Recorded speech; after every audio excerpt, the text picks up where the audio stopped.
All right, here we go. I don't trust that I'm going to actually get to the book, and I don't want you to miss your book this week. So this is called Last Stop on Market Street.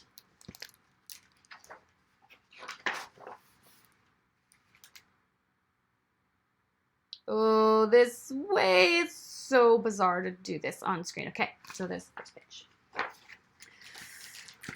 JC, gotta go the other way. JC pushed through the church doors, skipped down the steps. The outside air smelled like freedom, but it also smelled like rain, which freckled CJ's shirt and dripped down his nose. He ducked under his Nana's umbrella, saying, "How come we gotta wait for the bus in all this wet?" "Trees get thirsty too," his Nana told him. "Don't you see that big one drinking through a straw?" CJ looked for a long time, but never did see the straw. From the bus stop, he watched water pool on flower petals. He watched rain patter against the windshield on a nearby car. His friend Colby climbed in, giving CJ away, and drove off with his dad. "Nana, how come we don't got a car?" "Boy, what do you need a car for? We got a bus that breathes fire, and old Mr. Dennis, who always has a trick for you." The bus creaked to a stop in front of them. It sighed and sagged, and the doors swung open. "What's that I see?" Mr. Dennis asked. He pulled a coin from behind CJ's ear, placed it in his palm. Nana laughed her deep laugh and pushed CJ along. They sat right up front. The man across the way was tuning a guitar, and an old woman with curlers had butterflies in a jar. Nana gave everyone a great big smile and a good afternoon. She made sure CJ did the same. The bus lurched forward and stopped, lurched forward and stopped. Nana hummed as she knit. "How come we always gotta go here after church?" CJ said. "Miguel and Colby never have to go nowhere." "I feel sorry for those boys," she told him.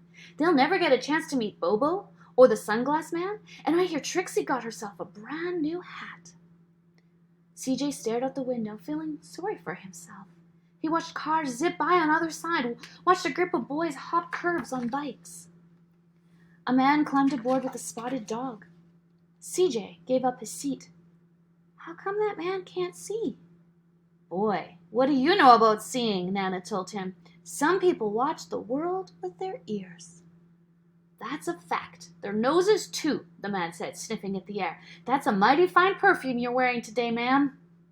Nana squeezed the man's hand and laughed her deep laugh. Two older boys got on next. CJ watched as they moved on by and stood in the back. "Sure wish I had one of those," he said.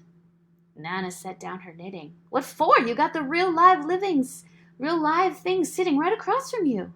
Why don't you ask the man if he'll play a song for us?" CJ didn't have to. The guitar player was already plucking strings and beginning to sing. "To feel the magic of music," the blind man whispered, "I like to close my eyes."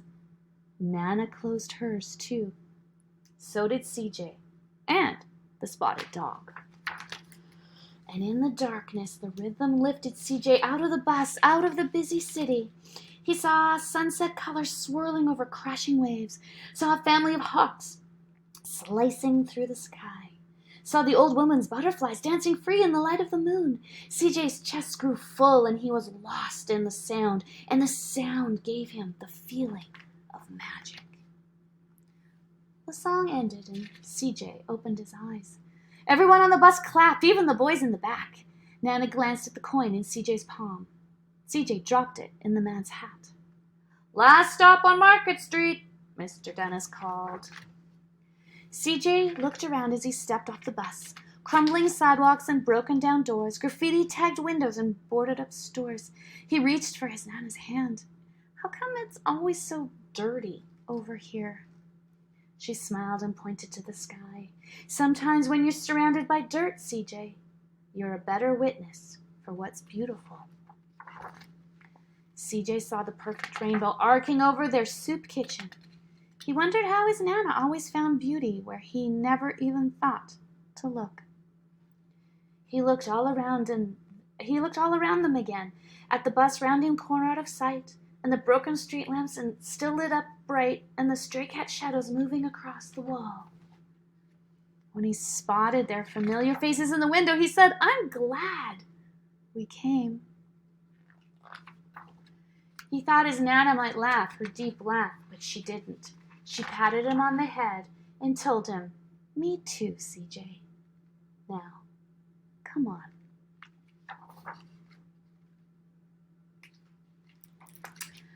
It's winner of the 2016 Newbery Medal and the 2016 Caldecott Honor Book. And I think it fits well with our topic on inclusion and diversity. Hope you enjoyed it.